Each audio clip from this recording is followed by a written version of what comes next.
Welcome to the Bulldog State of Mind podcast, brought to you by the Fresno State Staff Assembly Executive Committee. Here are your hosts, Belinda Munoz and Melissa Norris. Welcome back to a Bulldog State of Mind. We are keeping the momentum going on a great spring semester and taking a focus this time around on our Fresno State employees, but also our employees who are pursuing their higher education at the same time as working full time. That's right. And this morning we have with us Itzel Montoya, who is let me go ahead and read it so I get it right. And I should probably put my glasses on because we all know I can't see. But let's see. So Itzel is the program advisor for the Doctorate Program in Educational Leadership at the Kremen School of Education and Human Development but she is also a student in the Masters of Arts in Higher Education and Leadership, so the HEAL program. And she's graduating this semester. So congratulations, Itzel. Thank you, and good morning. Thank you so much for having me as well. Absolutely. Why don't you start by just telling us a little bit about your journey and how you made it here to Fresno State, and we'll kind of start there. Yeah. So I actually graduated from Crothers High, so it's just a rural town 20 minutes outside of Fresno, probably like population 500. And then I decided I'm going to go to UC Santa Barbara. I want to get out of Fresno County. I want to go explore. I ended up going, and 5 years later, I said, I want to go back home. I was determined I wanted to be close to family. So I decided to come back to Fresno, and then I started working at a small pistachio farm, and I was, saddened that I wasn't in higher ed anymore. So I decided to come back to Fresno State, and I was the admin assistant for the Office of Clinical Practice. So we would do teaching placement for the teaching credentials at the Kremen School of Education. So that's where I first started off at Fresno State. I love that. Wow. What a story you have to share with all of the students that come and see you, right?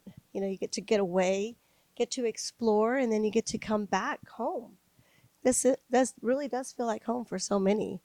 And many of our students that come here feel like they need to get away, but it's nice to know that, there's so many that just come back here and find this as home. And then you get to help support those students. Absolutely. And I always tell the younger folks, I say, you want to leave so bad. And I was there once, and I always say there's nothing like home. And I think it's really nice that I'm able to come back and pursue now my master's at Fresno State, but also still have the experience of going away for a couple of years. So it's nice to be back. Oh, there's something funny about Fresno State, I think, that draws you back to the community and the space here.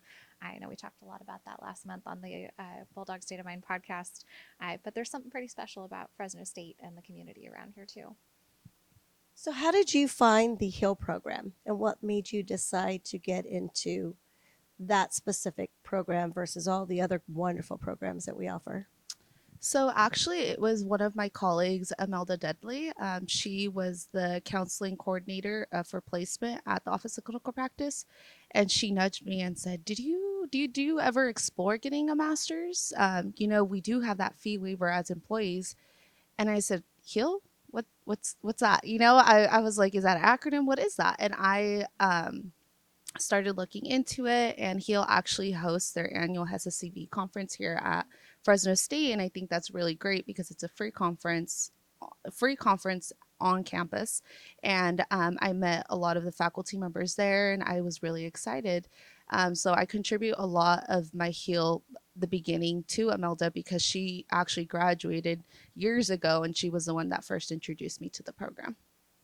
Love it. And I think that's, I don't know, even for me, I finished my master's. I've always done do I go back and get my doctoral degree? Do I do it? What program? What would that look like? And I think there's quite a process to that of figuring out what's the right fit for me, what's going to support where I want to go, that's going to feel like a space that is just that right connection for you as well. Absolutely. And that's how I felt connected at the HESA-CV conference, because I was able to see faculty and see current and alumni students all come together. And I was like, I want to be a part of that. I want to be a part of that community. And I want to contribute to their own success story as well and have my own. So I think having that conference on campus contributed to me going into the HEAL program. Kind of gave you a sneak preview. Yeah, it sure did. It sure did. So you got here, you came back, you were working, got into the program. So now what how's it been being in this program, and what support have you received from campus to be able to get to this place where you're now going to graduate? I think one of the best things that our program does as a master's is have night classes. I think that really contributes a lot to my success being able to go to class. So it is long days where I work, 8 to 5 or 8 to 4, and then I go to class from 4 to 10 p.m. But I think these classes are structured for you to have breaks in between and have like more resource outside of the classroom setting. We do a lot of the times have so I think a lot of the success and a lot of the resources on campus is, the fee waiver we all talk about as our benefit packet. I'm privileged, enough to have that. And I think having that financial burden also be taken away just slightly a little bit for me and be able to also go to these classes during nighttime really contributes to my success. But also, I think it really helps that I'm on campus and I can ask around and I can tap into different staff and be looking into the directory and seeing who is the coordinator, who is assistant coordinator, who can I talk to just besides the front desk, or kind of just nudge people a little bit more because I have their direct line. So that's a benefit of working and going to school on campus at the same time. Yeah, well, and I guess that's something I was going to kind of mention is I think you almost get that leg up on knowing the campus, knowing the people. But what has it been like, or kind of what was the response been like, I guess, from your colleagues who saw you going back to school, or even your family when it comes to you choosing to pursue that degree? I think at first they said, "How are you going to do it?" And I was like, I'm going to figure it out. I think if there's a will, there's a way." And I think a lot of that contributes to me being driven through a Google Calendar. Everything is jotted down in that calendar, whether if it's study time, homework time, downtime, time to work out, time to go drive somewhere. I have to jot it down because I think his time is very valuable and I don't like to waste it. I always tell my friends, if you can give me something, give me an extra 6 hours in the day because I would definitely use the 6 hours to do something. If they figure out how to do that, you better be calling me. Please, yes, let me Absolutely. know. I'd love to hear that too. So yeah, so I think a lot of it is just time management, organization, and my colleagues were very supportive of me going back to school. They knew at times, midterms, finals, I would be a little bit more busy and feel a little bit less energized as I usually am, but they would really be understanding and be motivating and say, "You're almost there." And I just think those little nudges really helped out along the way. Well, and I imagine there's sacrifices along the way too of, oh, I can't do that fun thing this weekend, or I need to use my lunch break to catch up on the reading before class tonight, or things like that too. How is it juggling all of that for you? I think setting those healthy boundaries, I had to have those hard conversations and say I wouldn't be available or I would love to go, but I just can't. And I think having family and friends that support me understand that this is just a minor sacrifice for the next 2 years and I'll be back and it's fine. I think a lot of the times they are disappointed I'm not there, but they know that I am doing it for myself and they're proud because then I say, well, then we have a graduation party you have to attend to. So it'll be all worth it.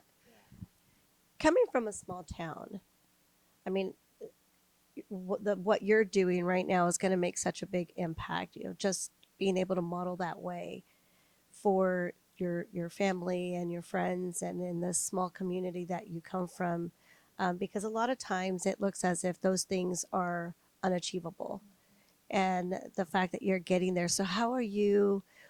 I have two questions for you. How do you work through working, getting here at 8 in the morning and being here till 10 o'clock at night on some nights when you have class? So what do you do for yourself to keep your mental health and wellness together? Because that would be hard for anyone. But also, what would you say to any current high school student or even junior high student in your hometown that is looking to kind of follow that same path, but is afraid? Yeah, absolutely.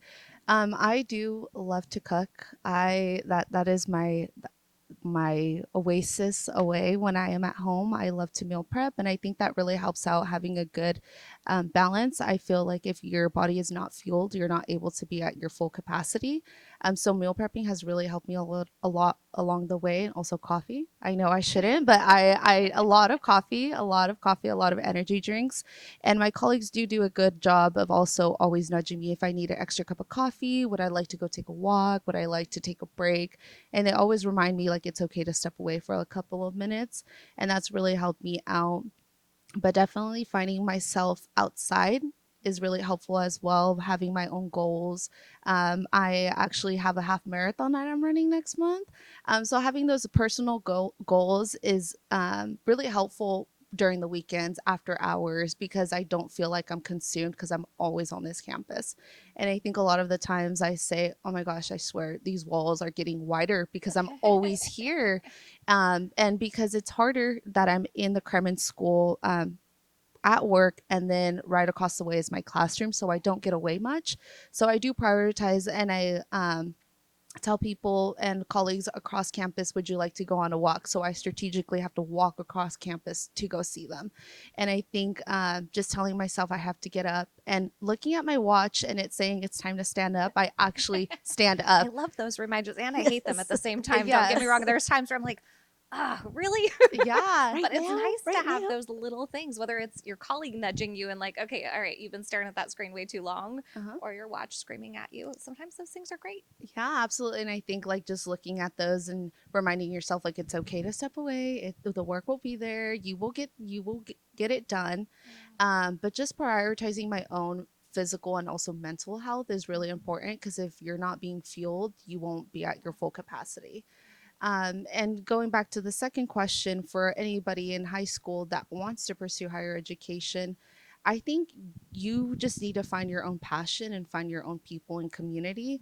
And I loved my undergrad experience, but I think the best and most rewarding has been my master's. I think I have found my people, and I think it's really rewarding to see the fruits of my own labor being put into work. And I think if you just want it bad enough, you will find a way. And I think that's very harsh to say, but it's also it drives your motivation, it drives your passion and your determination.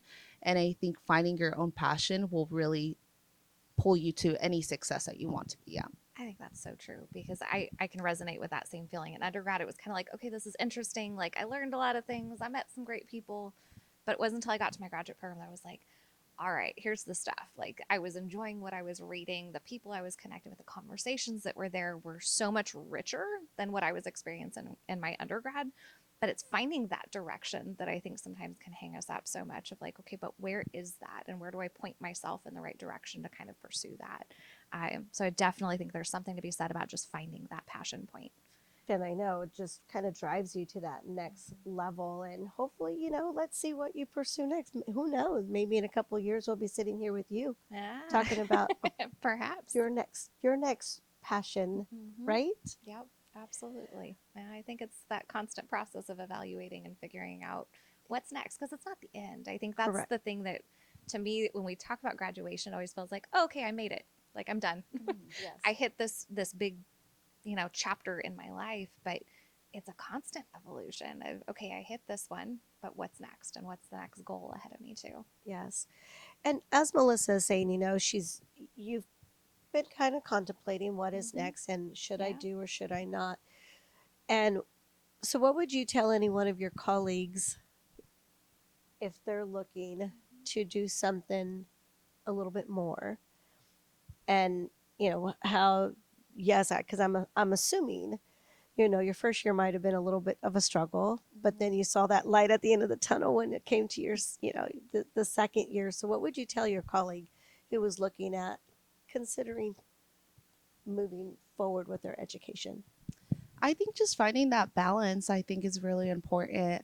Whether if it's in school, your friends, your family, having that balance, but also having personal goals, I think, and also being involved on campus in other aspects. That's what I was struggling at first, is staying in Kremen all the time. I think that was very hard for me. I felt like I didn't have a way out, and I felt like I was stuck here all the time.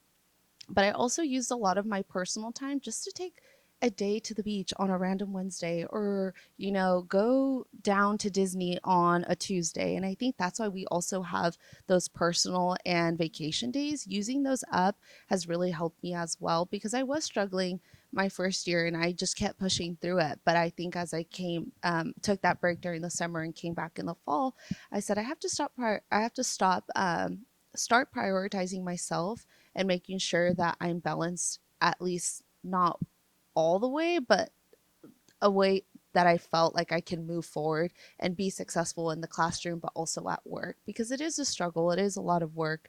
But like I said, having those healthy boundaries and making sure that you are always prioritizing sleep. I think a lot of the times we neglect sleep. I always say I'm in bed by 9. My phone is off. I will put my phone on silence and I will not look at it. If I didn't get to it today, there's always tomorrow. So prioritizing sleep and also just drinking water. I think a lot of the times, like, that's like the key: sleep, drinking water, and eating right and fueling your body has really helped me. But just creating those healthy boundaries as well. Yes. So then you've done all of that. And then you were also part of a committee on campus, weren't you? Yeah, so I am currently the co-vice president for the Latino Faculty and Staff Association. I was previously the executive chair for the HEAL Graduate Student Association. And outside of campus, I work with a social innovation grant with UC Berkeley Public Health. So we're helping Carruthers high school students with wellness and social retreats. So I think like finding my own passion in different areas, but also having different groups to lean on is really helped me, because it's not just my current colleagues and my current cohort, but also people outside that really get the work that I do. And finding that passion has really helped me. So, I know that, being part of a committee could look like a lot of work, but for some people, it really is kind of like it helps you kind of ground yourself and take what you were focused on for so long, whether it was your work or whether it was school, and then get to really just get out there and enjoy and do something different with your colleagues and your friends. And, it's another way to decompress, I was honestly. just going to say that. You hit right on the word. I think it becomes a space that you get to decompress instead of feeling like you're on it all the time on the work mode. It's like, oh, okay, I get to shift gears and kind of focus on something different. Very impressive, the work that you've been doing both on campus and in the community. And we appreciate what you have offered. I know you shared a lot about the work that you were doing within your community when we met earlier. And like I said, really impressive work. And it's amazing the example you're able to set for those young people that this is possible and this is where they can go. Thank you. And I think like just having like that leverage, that having those social events as well. I know a lot of the times I say like, gosh, I just worked 8 hours. I had class and tomorrow I have a social. But then I go and I say, this was actually pretty fun. Like it actually helped me decompress. And even though I felt like my social battery is dead, I always say, I can't, I have to recharge my battery. And they always remind me, you can charge it here. This is a safe space and you can have fun, but also decompress at the same time. And I just have to remind myself that I do this because I'm passionate and I love the work that I do. And it doesn't feel like my social battery is completely dead, because they remind me it's a safe space. So I'm curious, as you're kind of approaching graduation now, I can imagine there's a lot of feelings associated with coming to the end of this journey, or the end of this journey before the next one, right? I'm curious, are there individuals that you'd love to give a little shout out to and some words of appreciation for their support along this journey for you? Yeah, I would like to thank my family. I think my mom, my dad, and my sister have always pushed me. I actually brought a picture that we like to recreate. So every graduation, it's been preschool, high school, and undergrad. We've recreated a photo, and now I get to do it with my master's and hopefully with my doctorate later on. A lot of the times, these pictures just sit on the shelf, and I think it's been a great way as my family to recreate these photos. So this stays near and dear in my heart, but also motivates me. I like to also shout out my faculty member in the educational leadership, Dr. Susana Hernandez, Dr. Ignacio Hernandez, Jonathan Pryor, Roxy Yee, and my colleague Tiffany Jennings. She always opens up the door. It lets me have my morning coffee and lets me decompress. And I think it's really great that these people are not only my colleagues, but also my friends that I say. And also a big shout out to Imelda Dudley, who introduced me to Heal. And I think her time at Kremen was only for a year, but I think that year really contributed to my success. So I really thank her as well. I love it. I think it's important to take those pauses to show that appreciation, because we don't do it often enough to really be able to acknowledge and appreciate those who have impacted our journeys. And it's a powerful moment. I love the photograph that you shared. That's just such an incredible thing. As a mom, I'm like, oh my God, I have to do this with my kids. Yes, I know. Such a powerful photo. I can't wait to see the next one as you have your regalia on this time around. Thank you. And to get to see those layers, because I think it's that reminder again of where we came from and where we started. And I just want to say congratulations on this journey and all the things that you have put your heart and soul into.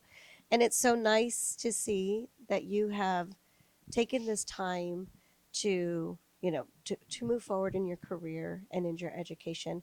But you've also taken that pause and did a self-reflection and, doing a marathon and remembering to take that time away and get away from your office, get away from everything that is, consuming your time and your mind and taking care of your mental health and wellness. That's so important. And I think it's often overlooked. And so I appreciate you sharing what that has helped you along your way in your journey and has been a factor in your success. So thank you for sharing that, and, continue to let people know to get out, get involved, pursue what you want to, and everything is possible. And I think you are a testament that these things, it is possible to be able to come from a small town and be able to pursue your dreams and move forward and do the things that you want to do. So congratulations.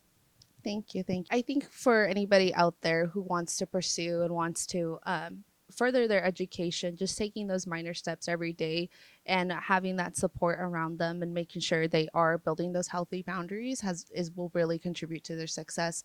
But also utilizing the campus resources. I'm currently doing the Red Wave Challenge, and sometimes I don't want to work out, but I want those points, so I will work out after work, and I will go out there and go on those walks with my colleagues, because we also want to help each other. And I think finding our people on campus has really also helped. If only we could, get Imelda and, make like 10 of her, right? Fantastic. Well, again, thank you so much for being a part of this episode. For our listeners that are tuning in, if you yourself are graduating, if you know someone else who's graduating, please give them a shout out in the comments. We really want to celebrate all of the incredible Fresno State employees who are taking those steps to further their education. If you're midway through that journey, we're here with you. We're supporting you along the way. If you're thinking about it, I hope you'll take some of the words of wisdom that were discussed today to give you that extra push. And we hope you'll come celebrate with us, because April's a kind of a fun month. We've got Vintage Days Pancake Breakfast on April 11th. Come have some pancakes with us. Let our leadership serve you some pancakes so you have a nice warm breakfast. And then we'll do our final Red Friday celebration on May 2nd. So we hope to see so many of you out there as we move into all of the great things that we're celebrating. So whether you're celebrating upcoming graduation or just getting through the day, the minute, the week, whatever that looks like, we are looking forward to seeing you back on the next episode of A Bulldog State of Mind. Thanks. Thanks for watching the Bulldog State of Mind podcast. Join us for the next podcast in our series, released each month during our Red Friday celebration and available through our Fresno State Staff Assembly Executive Committee YouTube channel.